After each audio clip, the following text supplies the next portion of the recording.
on camera. Today is August 8th, 2019, and my name is John Lilly. I'm a volunteer at the Atlanta History Center, and with me are Roger Soyset, also a volunteer at the History Center, and Sue Verhoff, Director of Oral History and Genealogy here at the Atlanta History Center. We're here today to record the oral history of Mr. Tommy Thompson, who served in the U.S. Air Force, in the Army Air Corps during World War II. Mr. Thompson's oral history is being recorded for the Atlanta History Center's Veterans History Project in partnership with the Library of Congress. We're honored to have you with us, Mr. Thompson, and thank you for participating in this project. To begin, would you please state your full name and date of birth? My full name is Thomas Homer Thompson, Jr. My date of birth is April 20th, 1926. Thank you. Tell me when and where you were born.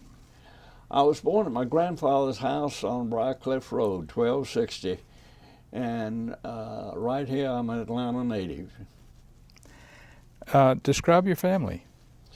My family, well, my dad, Homer Thompson, came from East Tennessee and played for the Yankees for a couple of years. And then when he left the Yankees, he came down here and met my mother, who was Lucy Candler. And they had a nice relationship and got married. And as a result, I came around. Did you have any siblings? Do I have any brothers or sisters? Yeah, I had two sisters, Madeline Moore, and who is deceased, and my youngest sister was Suzanne Frazier Luke. Okay, thank you. What did you do for fun as a child? Well, as a child, I had a pretty exciting experience because being a child, my grandfather had a zoo in his front yard, and so when I went to visit him, I could play with the zebras and the sea lions and help feed the big cats, and that was something that was really exciting for me. But, you know, I kind of took it for granted. I mean, didn't everybody have a zoo in their front yard?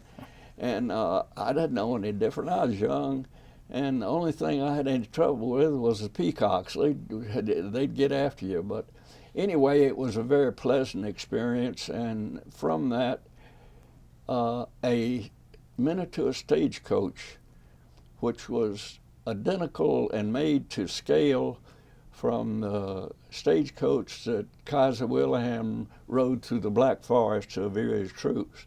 It was pulled by 4 little ponies, and when my grandfather gave up the zoo, Dad, being a horse nut, he proposed that he take the stagecoach and the 4 ponies, which we got. And for years, we used that at horse shows and things. It finally wound up at Fritz Orr's club because he had a place to keep it with the ponies.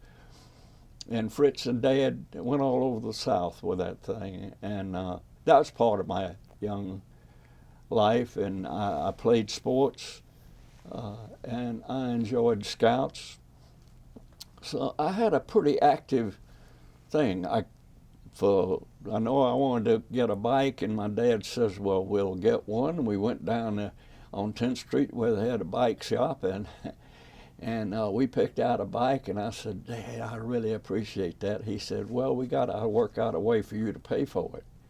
And I kind of looked at him, and I said, Dad, you can't mean that. And he said, well, son, you wanted a bike, so let's figure it. So I got a paper route and a magazine route, and I paid for that bike. I don't know. I could go on a long time about my childhood because Dad was with the Coca-Cola Company. We lived in Galveston, Texas for a few years, and then he was transferred to White Plains, New York. We lived up there for 1 year.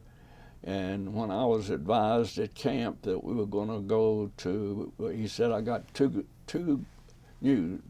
ideas for you, son. I said, what's that? And he said, well, they're not ideas, but they're happenings. And he said, one thing says your dog Mary got killed, and that's the worst one. I said, well, Dad, she was old, everything. I said, what's the good news? He says, we're going to New York. And it just flabbergasted me. I said, Dad, I ain't going to Yankee Land. I said, y'all can go up there if you want to. I said, but dadgum, if I'm going, I'll stay with Mama. And that was his mother. And he said, well, son, you got to go. And I said, I ain't going. But as it worked out, I did go, and it was a very great experience. I learned how to ice skate and a little bit of skiing, met some great people, and so it was one of those experiences you have in life that you don't think you're looking forward to, but it turned out to be a very, very nice thing. Came back to Atlanta and finished my grade school here at Spring Street and went to O'Keefe, and then from O'Keefe I went to Boys High. And very fortunately at Boys High I was coached by the famous coach Shorty Doyle, and he had one good football team after another. But of course in those days there were only 3 high schools in Atlanta. There was Boys High, well 4 really, Boys High, Tech High, and Girls High, and then there was Commercial High downtown. And so Shorty had a lot of good boys to pick from. But anyway, I played and I lettered in football, played a little basketball, but then I got involved in playing in a band. I took up bass fiddle, and as a result, I played in several dance bands in Atlanta. And so then that's when I guess the World War II was on, and that's when it brought me up to the time I had to make a decision as to what I was going to do. So how did you decide what to do then? Well, my dad had been a pilot in World War II. I'd always liked to fly.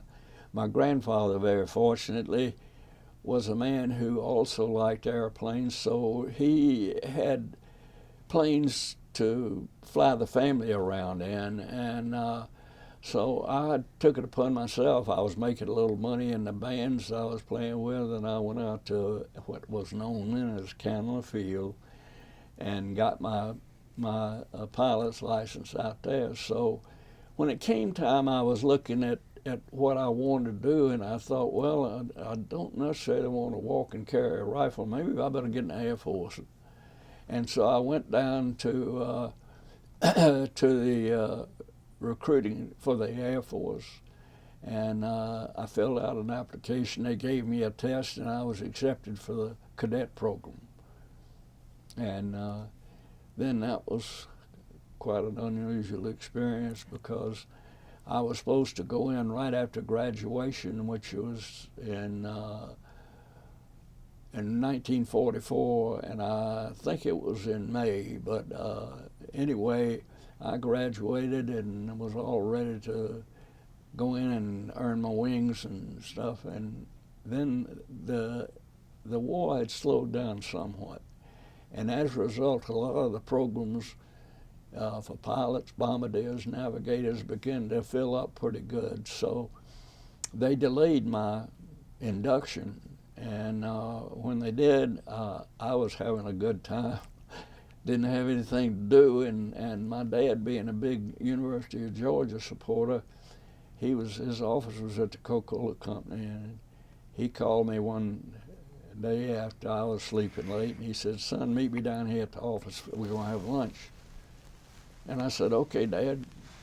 So I went down there. I didn't know what to expect, and we got in the car, and I said, where are we going? He says, we're going over to Tech. I said, what for? He said, I'm going to put you in school. Says, you're running around here having a big time and everything, and says, you're not supposed to go in until October. I want you to get some kind of an education. I said, well, Dad, send me anywhere, but don't send me to Tech. And he said, well, it's the closest one by, and you can stay at home. So I did, and very fortunately, when I got to Tech, I met a bunch of my old friends in high school and guys I'd played football against, and some of them were in the Chi Phi fraternity, and they rushed me and pledged me, and so I became a Chi Phi. And the funny thing about it, it kind of reversed the situation with Dad, because when I got in the fraternity, I would call up home and say, Dad, I'm really having to study hard. I'm going to stay here and spend the night at the Chi Phi house. Well, that was a big lie, because I did spend the night there, but we didn't do nothing but run the streets and go to the varsity and have a good time. And of course, as a result of that, when the Air Force did call me, I think I passed a total of 3 hours in English, and the rest of the stuff I flunked. But because I didn't spend any time really working at it and knowing I was going in the service. Let me interrupt just a minute. Yeah. Back when you were talking about your dad earlier, you said he was a pilot, Yes, sir. and you said World War II. You meant World War I? World War I. Okay, all right. Yeah. So you were at Georgia Tech. You took your test for the Air Force and Yes, sir. didn't do really very well.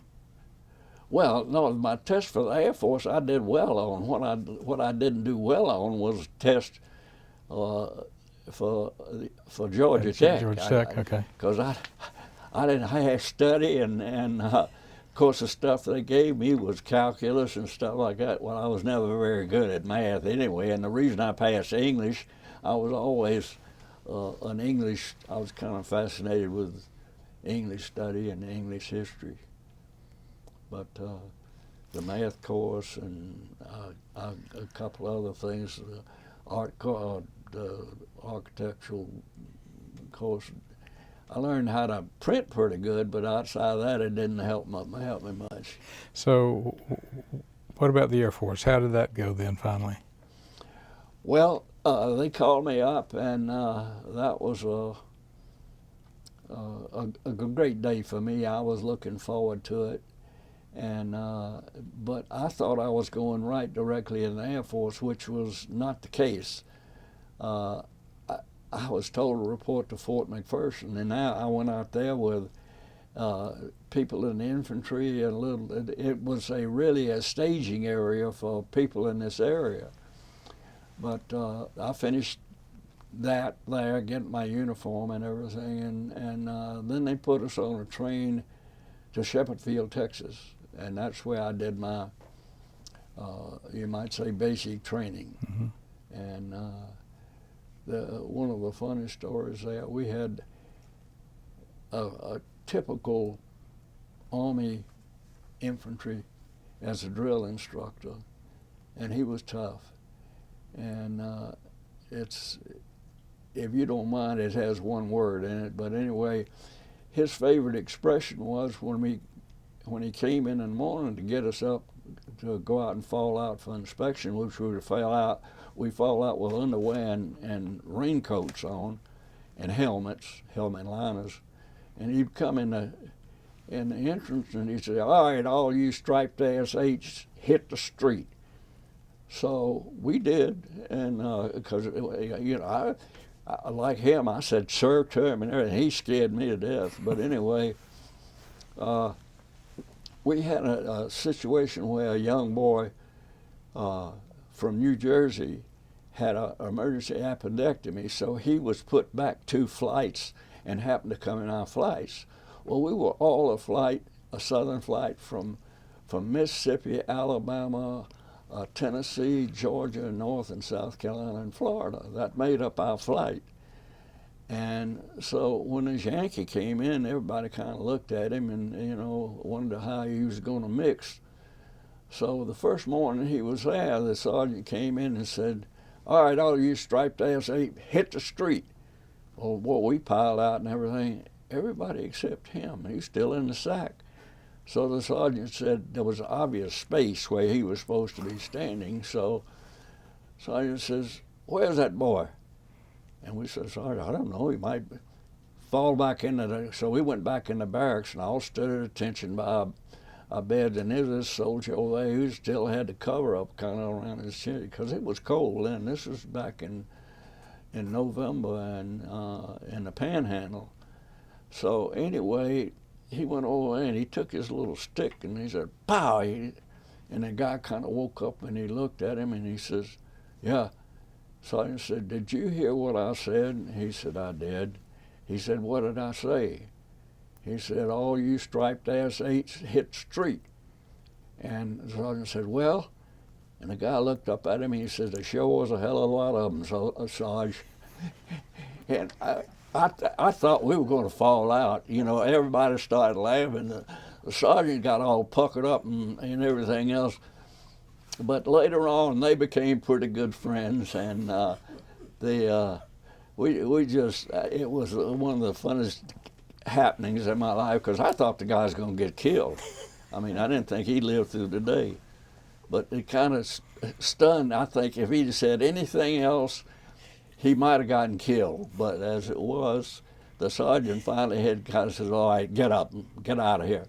Well, he was smarter than you thought he was, right? Yes, sir. Yes, sir. Yeah. So but what about my tour of basic? I will have to say this, that my thinking now, and I digress a little bit here, my basic training made a man out of me.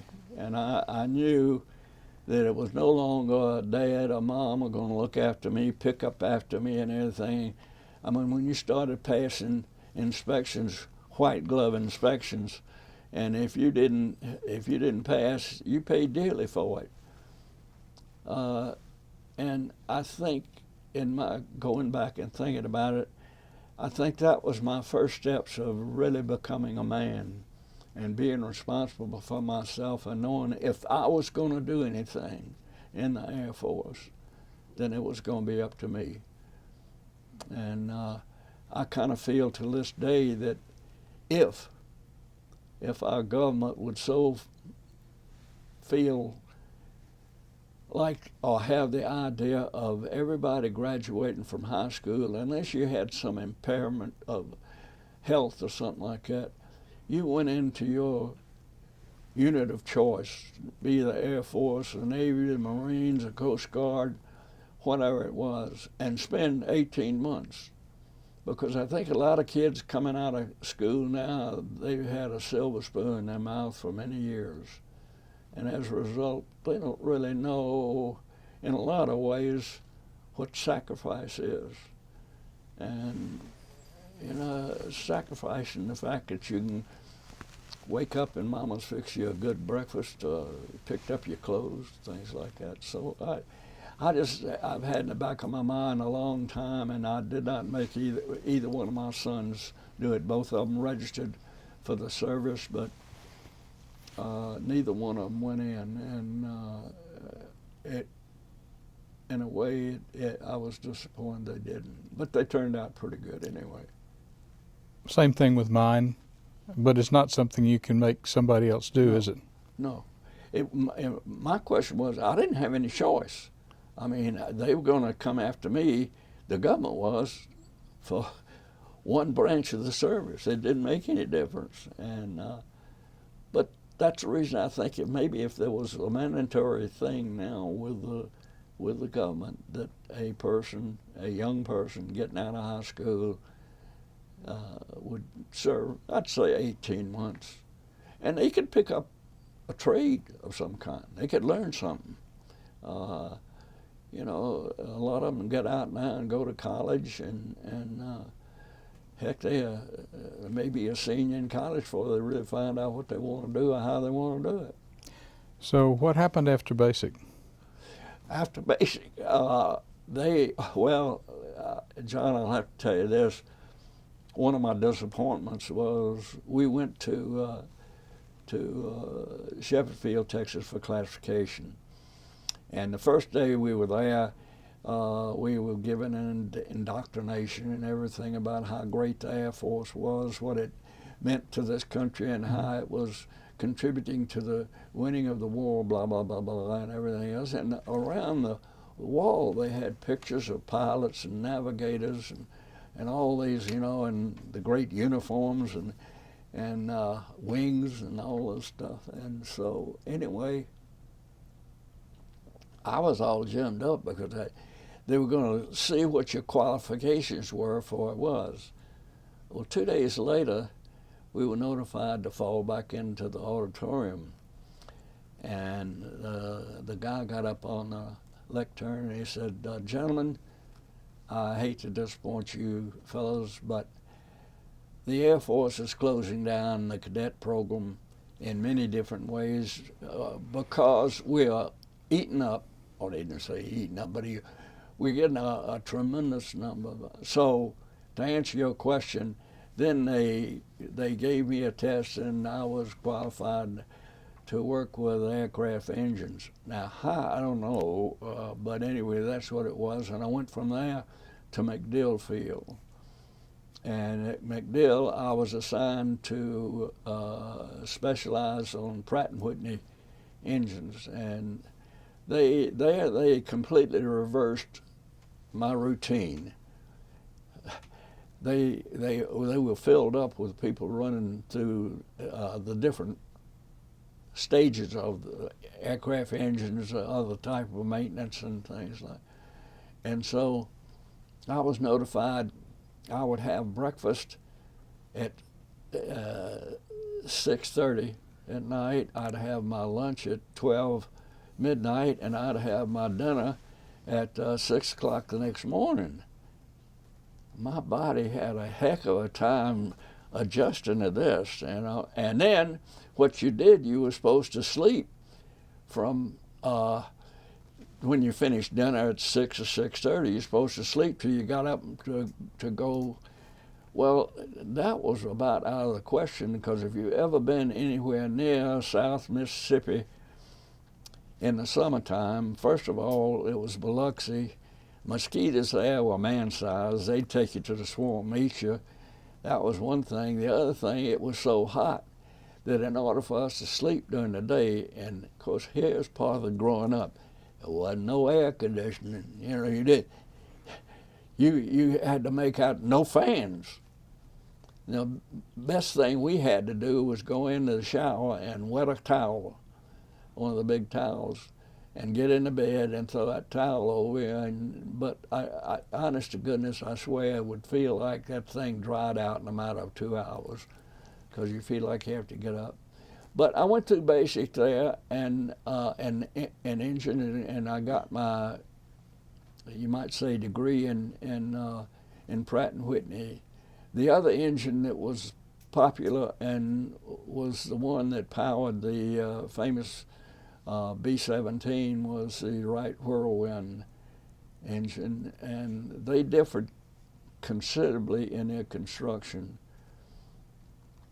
I could go into some things, but I don't think that would be entertaining to anybody. But anyway. Let me ask a question now. You said that you went from Shepherd to MacDill? Yes. Well, MacDill's in Tampa. No, sir. Was it in Biloxi then? Biloxi, Mississippi. Because Keesler's in Biloxi now, so I guess they changed the base names. Okay, thank you. So anyway, after we finished the training, and I didn't know what we were going to do then, we were kind of all sitting there. And the next thing I knew, there was a selected group of us that were brought in and told that we would be assigned to a B-32, which very little has ever been heard about it. It was made by the same manufacturer that made the B-24, Consolidated Vultee out of Fort Worth. And this, we don't know exactly what this plane was designed for. It was bigger than the B-24. It had a tremendously large bomb bay. Now, this was before anybody had talked about the A-bomb or anything like that. My suspicions after everything was perhaps this had been designed to carry the atomic bomb. But anyway, we were told that we would go through a rush course in this, and then we would be sent, this small group would be sent down to Fort Worth, Texas, to finish our training and start working with pilots, because our responsibility was really a member of the flight crew. We not only did maintenance, but we would sit with the pilot and the co-pilot for power settings, when to rotate, and what your bomb load was, and all that. So anyway. Was that the flight engineer? Yes, we were flight engineers. And we were supposed to be, at that time, not given a commission, but we were commissioned as a warrant officer. And so about the time we were supposed to go, which was about 10 days after we were notified, all of a sudden our orders appeared that that wasn't going to be. We didn't know at the time, but the B-24s, the B-32s were having a little bit of a problem with the nacelles and the cooling of the engines. And we were told, how true this is, I don't know, but a squadron of them had been deployed to the Pacific Theater, and they ran a bomb run, you might say, I guess, against the B-29. And they went to their target and got back in a time that beat the B-29 time, which might have been because this was like it had been refined and had air characteristics that the B-29 didn't have. So now whether that was true or not, I don't know. We were told that.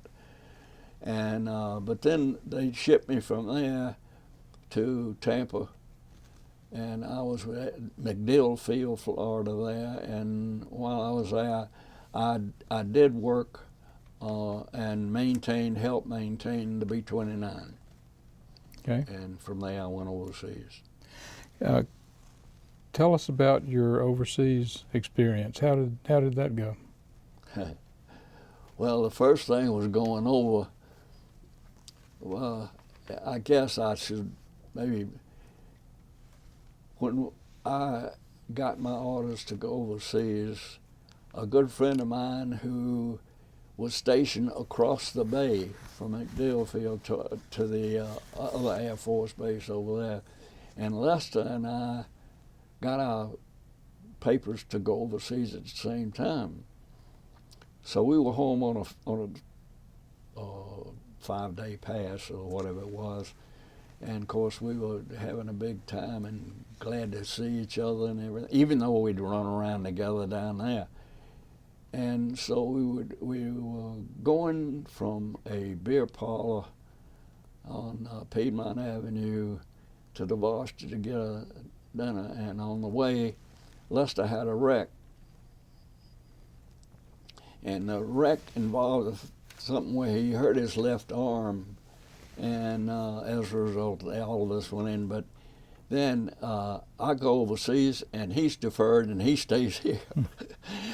And anyway, I guess my thinking of going overseas, that the war was coming down. Well, it had ended in Germany as far as that goes, and they were still going on in Japan. So this was 1945 by now? Yes. Okay. And so anyway, I was put on with all the other guys who were going over, and it was a mixed group of different types of troops, you might say, Air Force, infantry, and but anyway, we were put on what had been the USS America, which was a big, you might say, cruise ship. It was one of the best and biggest. Of course, the Air Force, or I don't want to say the Air Force, the government had confiscated and converted it to a troop carrier. Well, the bad thing about it was what they did, they put you in these hammock-type bunks that I think they were 8 high. And it was all right if you were in the bottom bunk, but if you were in the top bunk, you had to crawl over all these other guys to get to your thing. Then once you got there, if you had to go to the bathroom, then you had to come down over all these guys. So it was it didn't take us, I think it took us 5 days to get across, which was not too bad. We landed at Le Havre. We were stopped. The boat was stopped. I should say the ship was stopped at the English Channel. And the reason it was, we later found out there was still some mines floating in the English Channel. So they parked us for a half a day or a day in England, and then we went over to Le Havre and disembarked there. And I guess this was when everything kind of came to, I realized, hey buddy, you're in something pretty deep now, because nobody was speaking my language, and we were all kind of put together, and we were in this gigantic, I say gigantic, area where there was, it was not a depot or anything like that. It wasn't a station. It was, I guess it was just a yard where, I mean, there were freight trains and everything. So, you know, I was kind of sitting there, John, wondering, well, I wonder when our train is going to come along and we're going to ride. And didn't happen. All of a sudden, we started getting commands to fall in here and everything. And one of the best things was, and until this day, bless their heart, the only thing that made me happy that day was a bunch of young Red Cross gals coming up serving coffee. And, you know, that was, I could have hugged every one of them and everything, regardless of how good looking or anything they were. I mean, I was so glad to see somebody that could speak my language. But anyway, the next thing I know, they start loading us into freight cars. I think it said 40 and 8. They'd either hold 40 men or 8 horses. Oh, wow. And they had a little bit of hay thrown in there. We were all issued K rations and jumped on. And it was kind of, you made your own bunk or whatever you had, because there wasn't much. And we started across from France. Well, there'd been so many places that had been bombed out, John, that instead of going from the Havre to Paris to where we were going to go, we left and went up almost north to Denmark almost, and then we came back down south, and we had to somehow or other, somebody mentioned something about the Maginot Line, that we had to avoid something there. I don't know whether the railroad, but anyway, we got down, and then we went over and we came to a base that was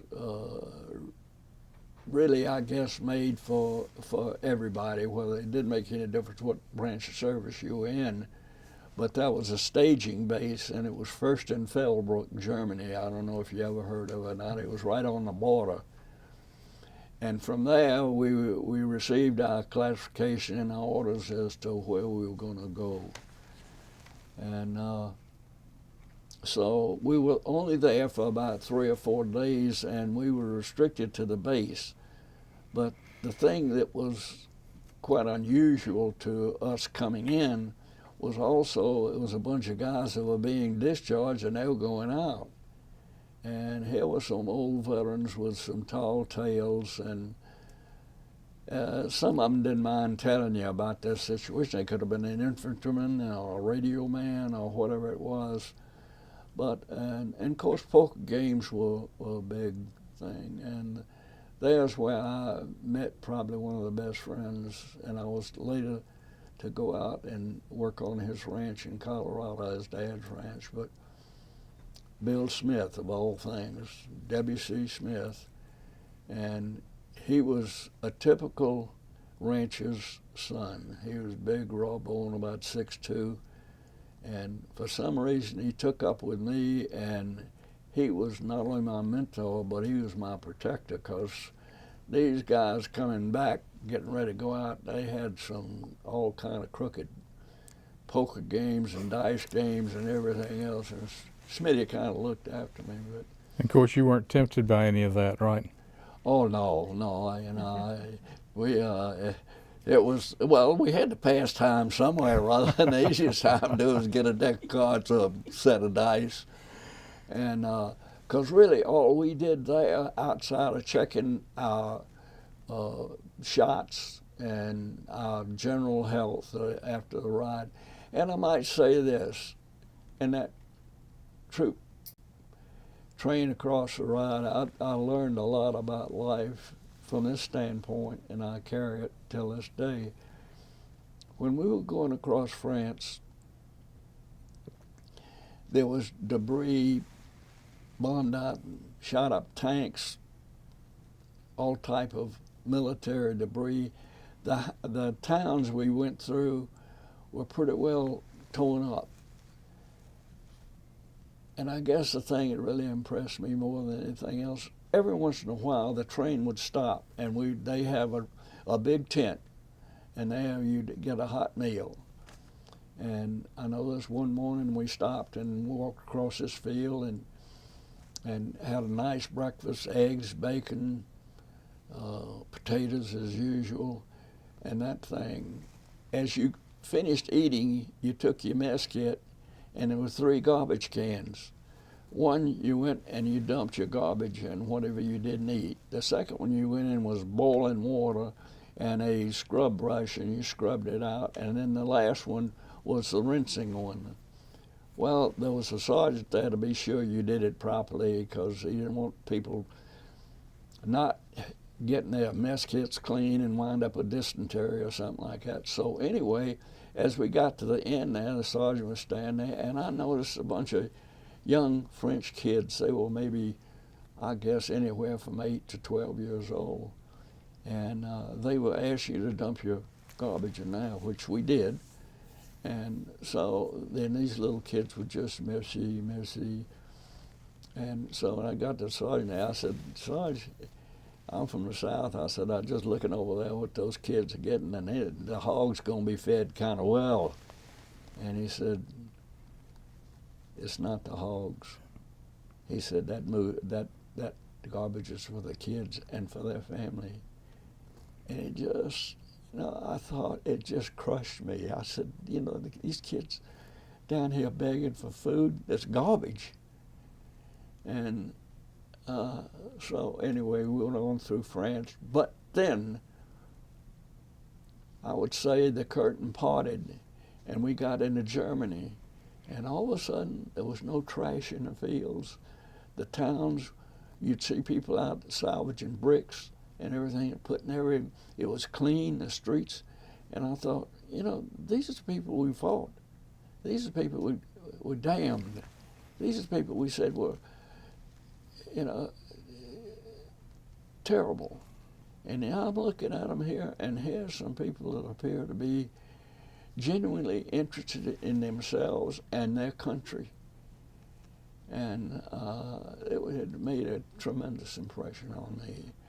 And later on, that was further, I guess you might say, amplified by the fact when I got to my base at Horshing, Austria, we had prisoners of war, and we were asked to guard them when they came in, and they did everything. They cleaned up. There was no KP, and they cleaned up, swept the streets, kept everything nice, and we were asked to guard them. Now, why they asked us to guard them, John, I'll be honest, they weren't going anywhere because they weren't going to get food anywhere else. They got good food while they were there and everything. But right down the road from us was a DP camp, and it was filled up with displaced persons. They were Poles, some Germans, some French, and what really got me here were people that were trying to exist. They didn't have shoes, they didn't have adequate clothing. They were given some food supplies to eat, but it was seeing that and one prisoner of war camp that we went to, German prisoner of war camp, were two things that really hit hard with me, because I saw people that had nothing.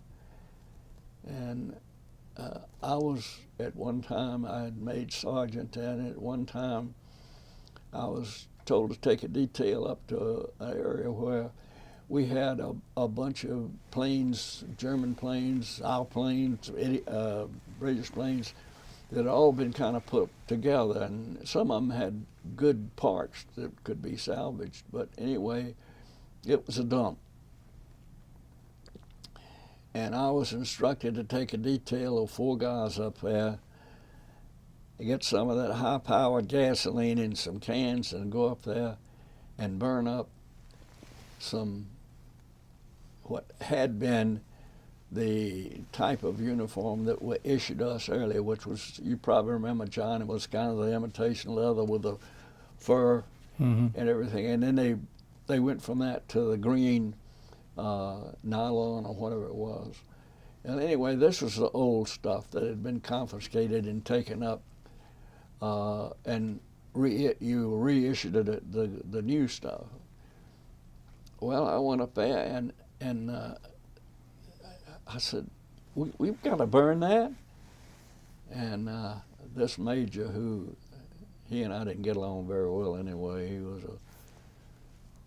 he was a guy that went everything right down the line. You know, you dotted every I and you crossed every T, and if you didn't do that, then you were out of line.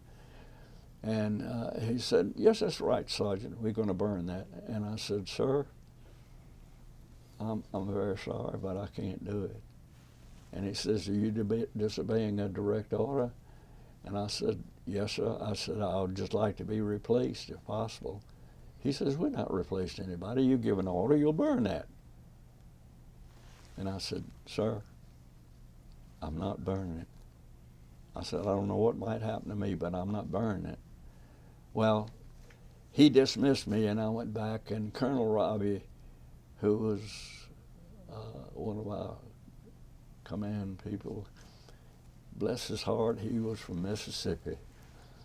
So anyway, I was put on report, and when I was put on report, I went to the adjutant there, and he said, you know, this is pretty serious. And I said, yes, sir, I realize that. I said, but I couldn't say it. I said, you look down the road here. I said, we got people that are suffering. And I said, well, it's wintertime. You know, there's snow on the ground. And those people are trying to walk around and they're trying to find home. I said, I can't do that. So he said, well, Colonel Robbie wants to see you. So I said, man, this got to be bad when the head man calls me in. So I went in and he said, Tommy, what part of Georgia are you from?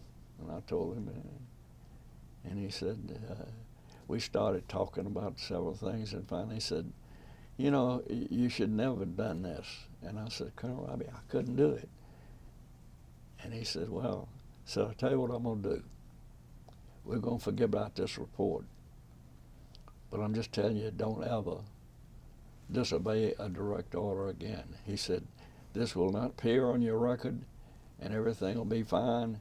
He said, but just from one good Southern boy to another, he said, just obey your orders from here on out. Well, very fortunate I didn't ever come into a situation where I didn't have to. But this base, John, was, as I say, at Horsing, it was out in the countryside. I recently read in the paper where it's now Linz International Airport, but because we were only about 10 or maybe 15 kilometers from Linz, and that's where we went to have fun and enjoy and everything. But this was such and I guess, John, if you were there, you would realize that winters in Europe could be very severe.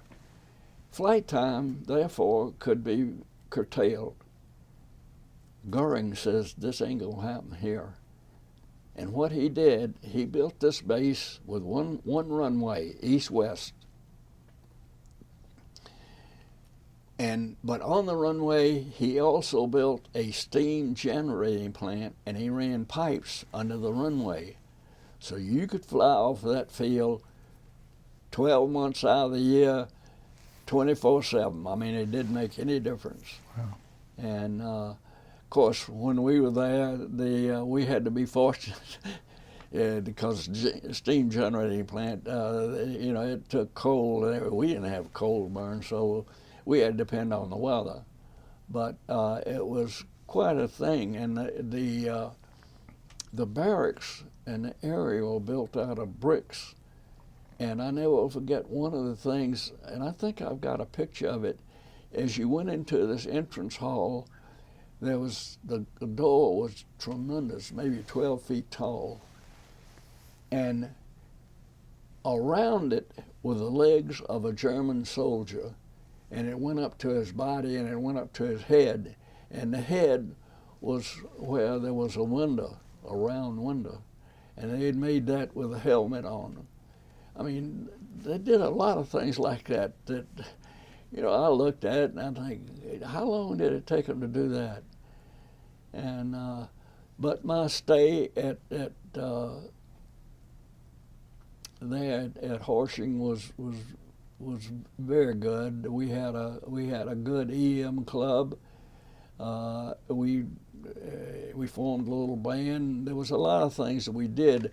We were very fortunate to have an ex-infantry cook who's quite ingenious.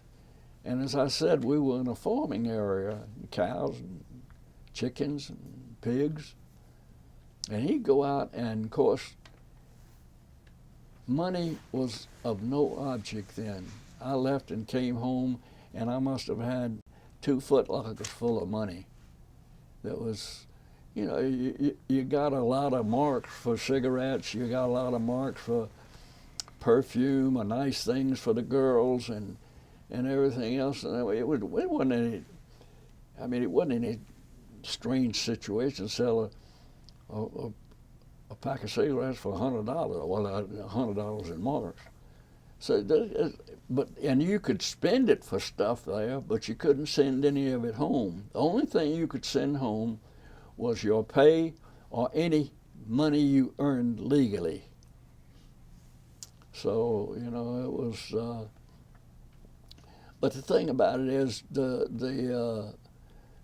I guess the thing that also that impressed me with these people were doing the best to make the best out of what they could. And this is what leads me to this old sergeant, because he'd scour the neighborhood and he'd come back with fresh eggs.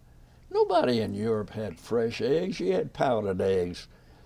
And he'd find maybe once in a while a little bacon, or somebody had slaughtered a hog. Well, I don't know what he gave him to get that, but a lot of times we come in and, Cookie, what we having for breakfast this morning? He'd say, well, this morning we're going to have potatoes and flapjacks and no eggs today.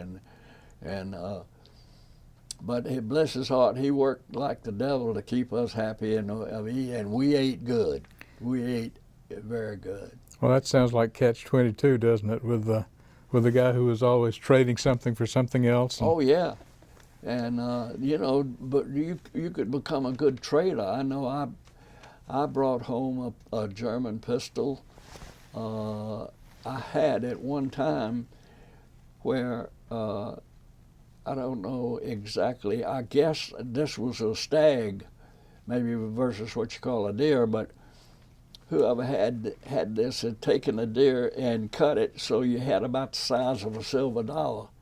And inside he'd carved all these intricate things. And it was very interesting what he was quite a craftsman. I didn't meet him, I just bought some of his stuff. But you had a lot of things like that I guess you never would have come across any other way. And the thing is that war is hell. I realize it. I happened to hit it at a time in which it was not hell. It was a time of growth, a time of recovery, a time of healing. And of course, as you know, John, the no frat thing was on for a long time, and you couldn't go out and fraternize with the natives or anything. That was verboten. But then when that was released, and the soldiers, airmen, could go out and really mingle with the natives, and such as the Sarge did. He got to know everybody in that area that raised chickens or hogs or anything. But it was a time of, I guess, the start of what I call the Great Adjustment. That time in which war started to become history, and people started getting back to normal lives, and it was a great time. And I know that at the time, perhaps I didn't appreciate it as much as I should, because I was anxious to get home.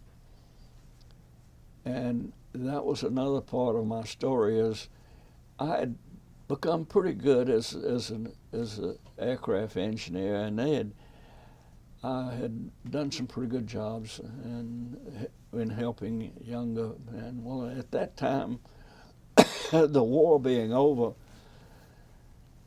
the troops that were coming over from the States to take my place and other places really had been kind of halfway trained, because the war was over. And they came over there. They were young. Of course, I was young too, but they were young in terms of experience. And I was called up to one of the officers, one of the head officers' office, and he asked me, he said, "I've been authorized, Sergeant, to give you an opportunity to do what you want to do." And I said, "What do you mean, sir?" He said, "We would like for you to stay over here for an additional 6 months and help train some of these young guys coming in." And he said, at the end of the 6 months, you automatically can go home. We won't keep you past that. And he said, it would be a great opportunity to you. You will, the first period of time that you're here, during that particular time, you can go anywhere you want to on the Air Force. You can go to Paris, you can go to England, you can go anywhere you want to, and enjoy yourself. Go to the French Riviera. And I said, well, he said, well, think about it. So I thought about it, and I was thinking about getting back to the States, home, getting on with my college education. At that time, I became very interested in knowing I had to get a better education than what I had a good high school education, but further education, you might say. So I went back and thought about it, and I went up and I told him, "Sir, I appreciate the offer, but I'm not going to do it." And he said, "Okay." The end of that story is, when I got home, Dad and I were sitting around a dinner table one night, and he looked kind of like you, John. He said, "Well, tell me about some things." And so I said, "Oh, one of the things, Dad," and I went on and told about this offer, and the room became absolutely dead quiet. And I sat there and looked at Dad, and he looked at me. Finally, he said, "I didn't think I raised a damn fool." And I said, "Dad, what's wrong?" He said, he hit the thing. He said, "Do you realize the opportunity you had as a young man? Hell, you're going to come back here. You can go to college anytime you want to. When are you going to go to Europe and travel?" I said, "Oh, I'm not planning on it." He said, "That's just it." He said, "You could have gone and gotten an education that I can't give you." And he said, "I'm just ashamed." And I thought, Lord, I've come home and I'm just getting cussed out, And later on he told me, he said, "I kind of jumped on you, son." I said, "You sure did, Dad." And he said, "Well, I just want you to know, don't ever pass up an opportunity like that." He said, "You'll regret it the rest of your life." And I do. I think back now, and I wish to heck I'd done that. But, you grow to my age now, and you look back, and there's a lot of things opportunities that you might have missed, and that happened to be one of the best ones. So how long were you in Europe? How long what? Were you in Europe?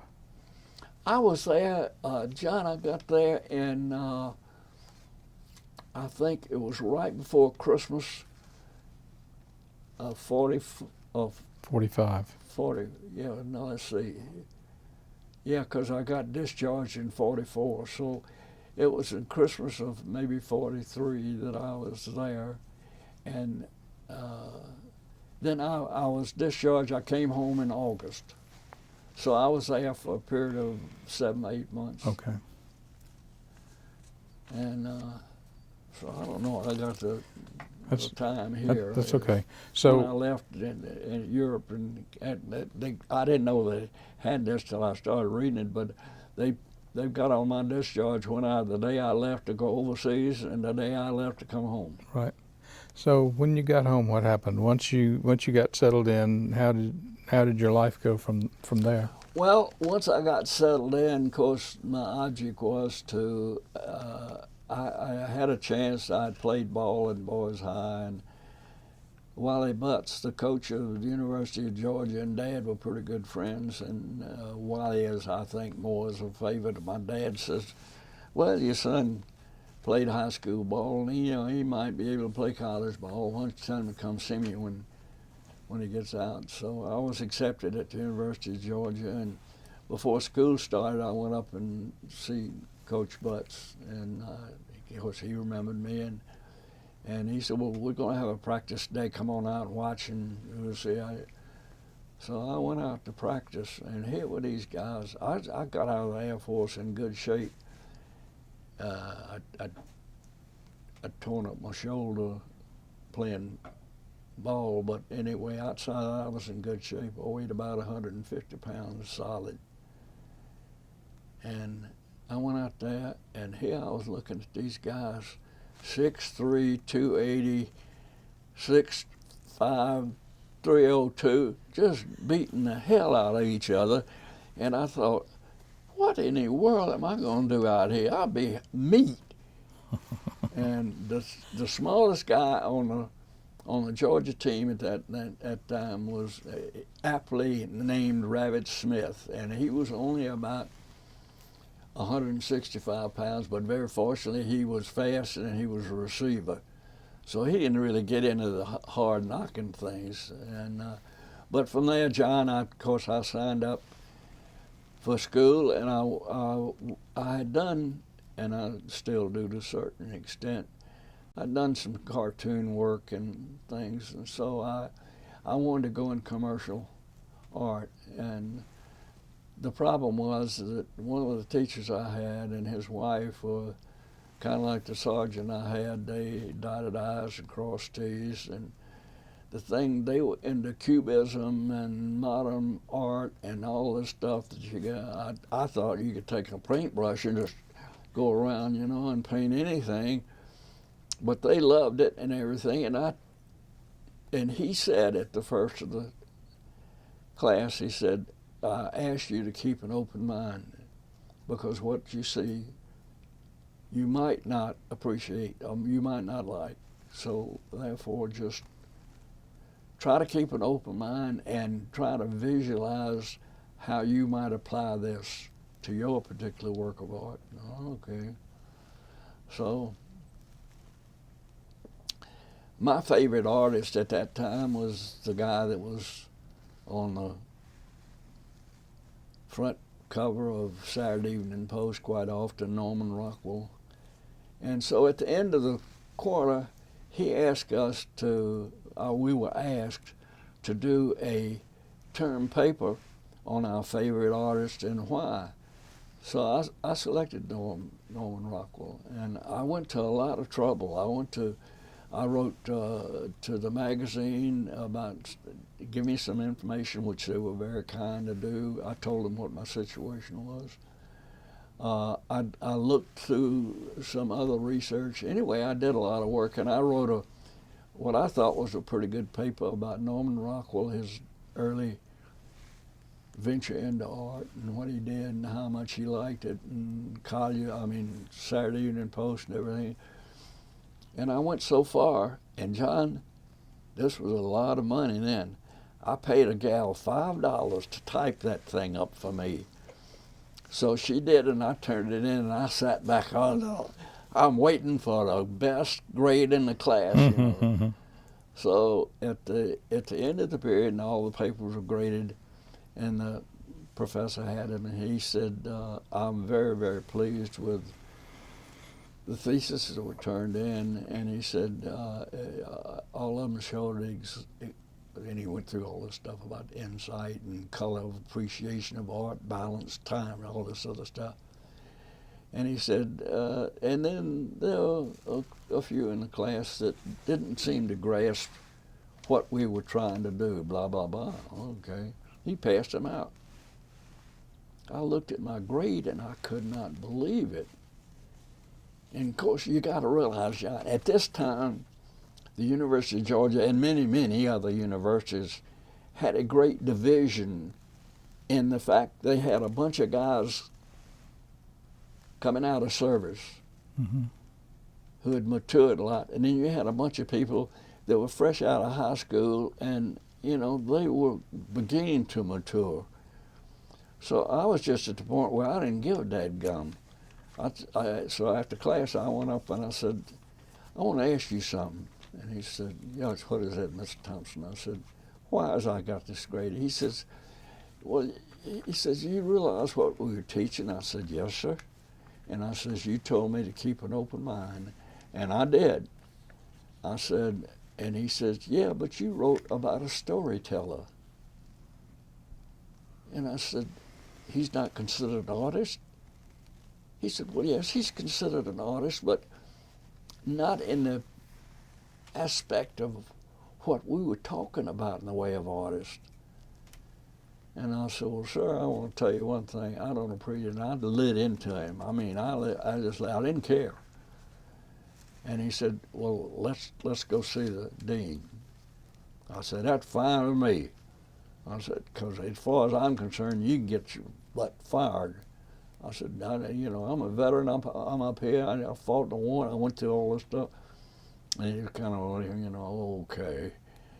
So anyway, we went up and we saw Dean Dodd, who quite a nice guy and quite an artist.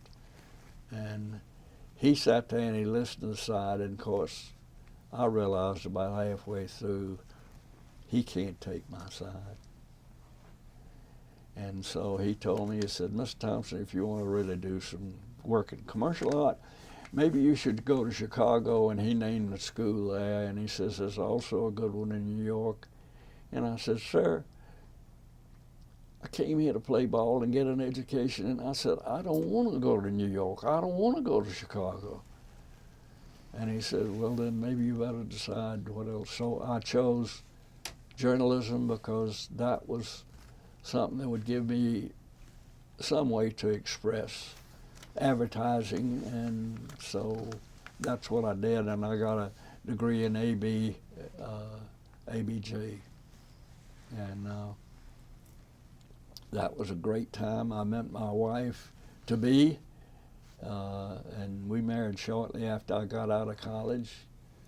Wound up having 3 wonderful kids, and a great life. And I went in the life insurance business mainly because I had a good friend who had a lot of interest in a insurance company, and he talked me into coming in and everything. I worked with them for 17 years, and I rose to the ranks of being a district manager for them in the Buckhead area, which was my home base. And that was good, but the thing about it is I finally had to be honest with myself in that it was a good career. It paid well,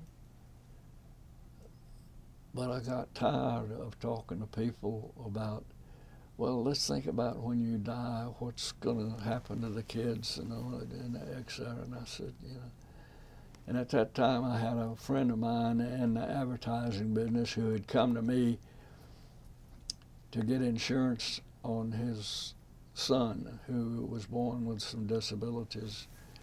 And through some hard work of myself and everything, I got a company to insure him, and on a rated policy.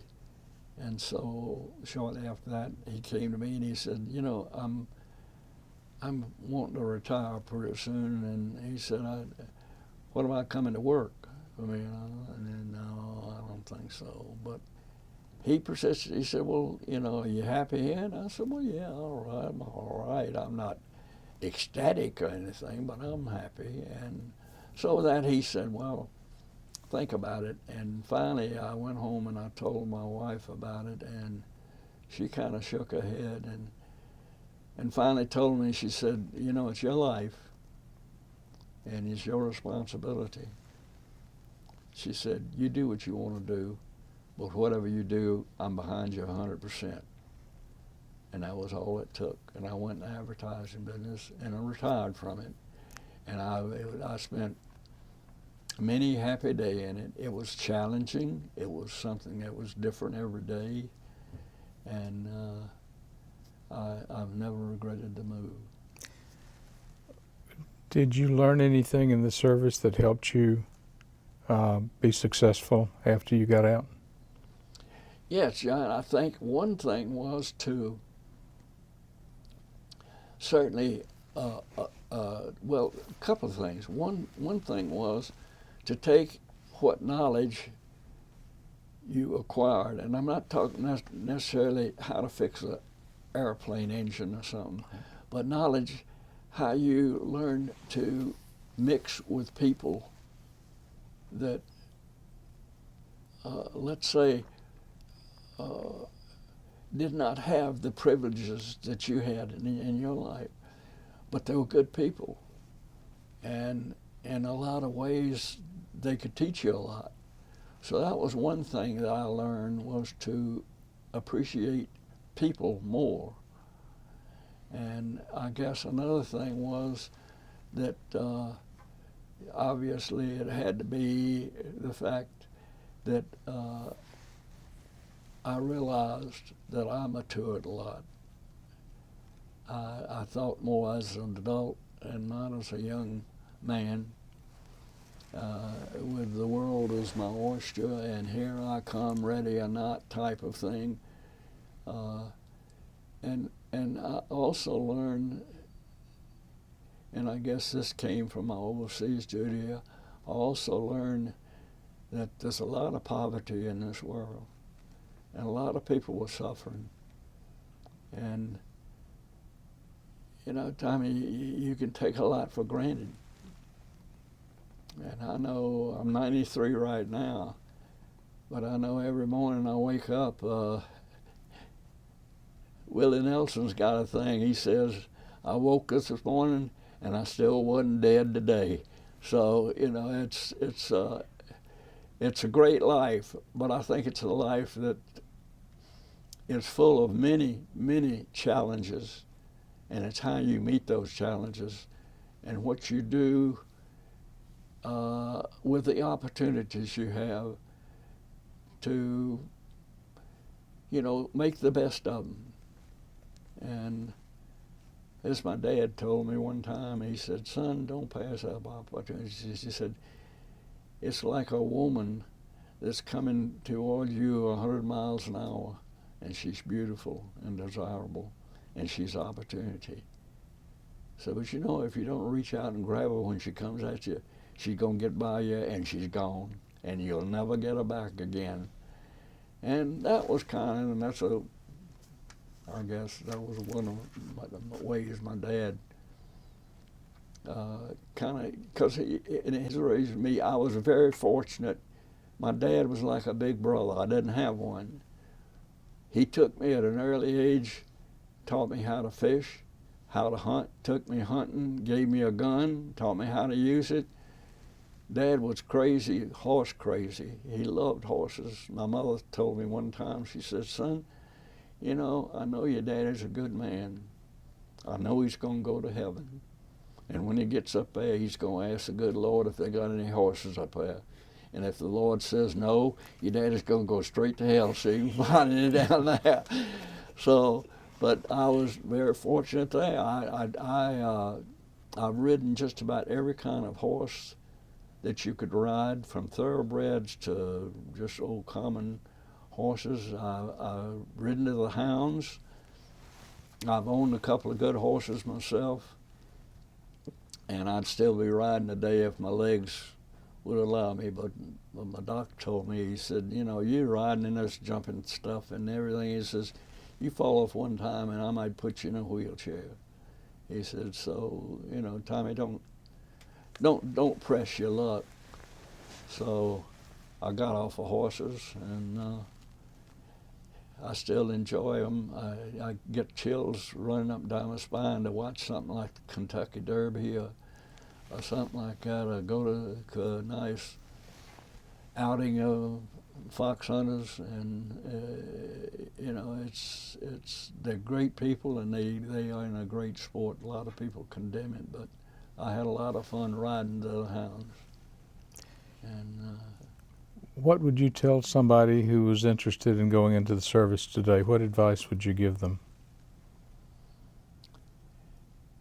I think I would tell them that, once again, this is a great opportunity in your life to improve yourself, to learn a lot of things about the world and about people. And I would strongly suggest wrap your arms around it 100% and go for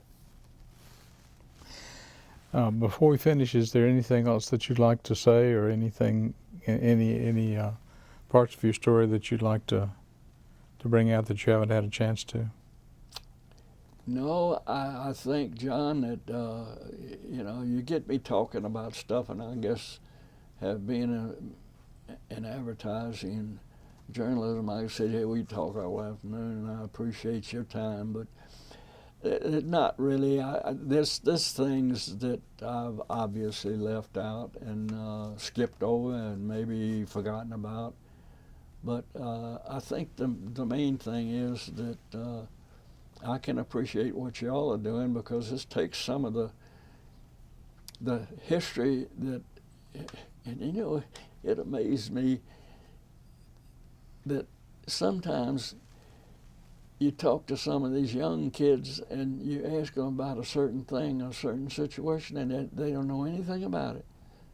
I don't know how many of them really realize the disaster, the god-awful happening of Pearl Harbor, or even the atomic bomb, or even, well, they know about war because we're constantly in that, but a lot of things the young people just don't seem to grasp today. And as a result, we have a lot of these protests for what I don't know, because I don't think they understand what they're protesting for. A bunch of people get up there with a megaphone and start hollering, and they say, oh yeah, man, that's for me. And they jump on the bandwagon without thinking what they're really fighting. And I guess this dear land we live in, with the freedom we have, is going to mature and continue, then we're going to have to find some way to bring this young group that's coming along to realize that life is a great challenge. It's also a great opportunity. They got it here in their hands. They can go to college. They can get education. They can do things now that can't be done in a lot of the countries in the world. Tell them to go to Russia and say, hey, I want to go to college. You better look out. You know, they all of a sudden think, well, that's an extremist. He wants to go to college. Where do you want to go to college? But without belaboring the point, I think that there's a lot of things, John. You say, well, is there anything I want to add to? Yeah, there would be many things I guess I could talk about.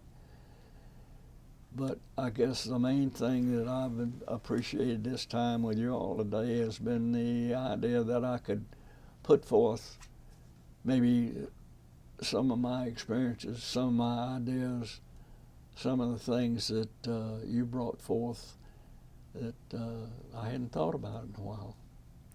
Well, if I can speak for the three of us, I would like to thank you for your service, and thank you for spending this time with us. Well, thank you for your time, and I certainly appreciate the opportunity to come here and meet with you all. That was a great way to wrap it up, but I do have 2 questions. Is that okay? Can I take you back to Austria for Yes, just a ma'am. minute? Tell me what an average working day would have been for you there. What kinds of things were you doing at work every day when you were at the airfield there? Well, obviously the object was to have the planes ready and active. All of our fighting aircraft had been disarmored in terms of this. We still had machine guns in the wings. We still had bomb racks in the wings and in the fuselage. But for all practical purposes, they couldn't have fought a gnat. My duties were, when I get up in the morning, to report and find out what activities were going to be as far as the flight schedule went. Was my aircraft that I was assigned to going to be taken, was it going to be assigned for some duty that day? Because all the pilots were assigned to a plane, and as a result, they had to qualify for airtime in order to get their pay. So our planes were not, that each one of us had, were not scheduled every day. Well, if not, then there was just normal maintenance that you wanted to be sure the air pressure and the tires, that you still had plenty of oil in the tank, and that the oxygen was working properly, and that what time, if any, was the plane scheduled to be used that day. So that was your day, and it depends on what activity the aircraft had is the activity I had. Sometimes I'd sit around the hangar, smoke cigarettes, drink Red Cross coffee, and thing. There was one thing about it, I'll say this. I was raised in the Coca-Cola family, so when my mother had breakfast in the morning, she drank Coca-Cola, she didn't drink coffee. Dad was coming from the country, he was a big milkman, so he had milk. So I never had coffee except when I went to my grandmother's, and she always had it. But when I got overseas, in the morning, the first thing you did after you finished breakfast, you'd go up to the hangar, and the Red Cross gals would have those hard donuts and coffee. Well, what you drank your coffee out of was, as you probably remember, John, those aluminum cups. Well, when you put the coffee in that thing, it wasn't anything, it was scalding, and it stayed that way. Well, it seemed like every time I ever got up there and I'd get me a cup of coffee, I'd blow on it, and I'd try to do anything in the world, go out and get some snow and put on it or something. But invariably, every time I did, they'd have a scramble for something, and all of a sudden, my mouth stayed burnt up. And till this day, I can't drink hot coffee. I drink coffee, but if it's a little bit too hot, it ain't coming in here, I guarantee you. So, but my day was usually fairly normal in terms of things. Now, the only thing we had any problems with was when the Russians started acting up, and we were told that the pilots were told to get in the aircraft and get the heck out of there, back to where the aircraft could be prepared to fight again. And the rest of us would be issued sidearms and find our best way back to friendly territory, because the Danube was here and we were here and the Russians were there. They didn't have to do anything to get in a canoe and paddle across, and they were in our territory. And when our pilots took off, as I say, it was an east-west runway. When they took off and were going to the east, they would fly immediately into Russian territory, which the Russians had a corridor that you had to fly into and make certain turns coming out of it, right angle turns to come back into neutral territory. And if you got out of that, man, they had, I don't know where they were, but they would have fighter planes in the air immediately. As I said, there was an old DC-3 that used to carry this stuff up to Berlin. Yeah. Now, DC-3, if you're not familiar with it, is what used to take the paratroopers. Now, flying straight down, it might go 200 miles an hour, I don't know. But level flying, it was, I guess, the top speed maybe 160, 180. Well, anyway, the Russians put this plane down in their territory and claimed it was a spy plane. Well, the plane was absolutely vacant. The only instruments they had was what you used to fly the airplane with. There was nothing else. They went over it with a fine-tooth comb and said it was a spy plane. Very fortunately, some of the officers on our base, along with some others, went across and negotiated with the Russians over there, which was a farce, ridiculous. It wasn't, as far as the Russians, they, you know, everything was set. It was done, that's it. I don't care what you preach, what you say, or anything, that's it. But they finally convinced them, look, let us have the plane back.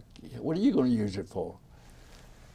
And so they got it back. And but I kind of wondered. But my day was mainly being sure that my aircraft was ready, prepared, fueled, ready to go. And before we started the interview, you told us a story off camera that I wanted to try to get about your trip to Vienna. Yes. Tell us about that. Well, the ball team that we had was going to Vienna to play the team that was based down there, and we were playing basically for the Air Force at that time baseball championship. And so we had two weapons carriers to take the team down, and the officers that, well, there were some officers on our too, but the officers had gone down ahead of time to provide where we were going to be bivouacked and our food and so forth. But anyway, we were riding down the road, and my driver, I was the ranking non-com, my driver happened to have the same name I did, named Thompson, Jack Thompson. And as I told y'all, he was kind of a hothead. And so as we were coming down this, really it was paved but a country road, this Russian soldier stepped out with his rifle and said, "Halte." So we pulled up to a halt, and I was the lead, we were the lead car, so anyway, the lead truck. So anyway, the Russian was trying to tell us by motion and everything that he wanted to ride. And Jack just kept telling him, "You ain't gonna get in this truck, you ain't gonna ride." Well, they were yapping back and forth. Neither one understood the other one. And finally, Jack just dropped it in low, and we started down the road.